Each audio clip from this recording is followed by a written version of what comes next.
আরে দেখ দেখ, এটা ওই মহিলাটা না যার ছেলে বর্ডারে মারা গিয়েছিল। কিন্তু ওই মহিলাটার কোনো যাই আসে না। দেখ,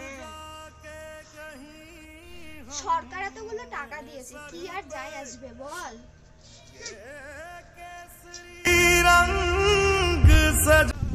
এক মিনিট।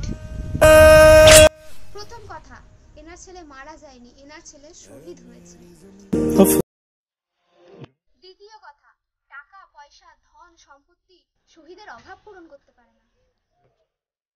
আর এমনিতেও শহীদ হওয়া কি তোমরা কি জানো?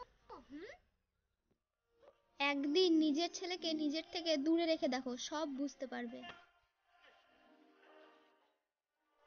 এই মাটা তো প্রথম 9 মাস পেটে ধরেছে, তারপর 20 বছর ধরে যত্ন নিয়েছে, তারপর পাঠিয়ে দেয় তাকে দেশকে রক্ষা করার জন্য। আপনিও কোনো যোদ্ধার থেকে কম নন মা।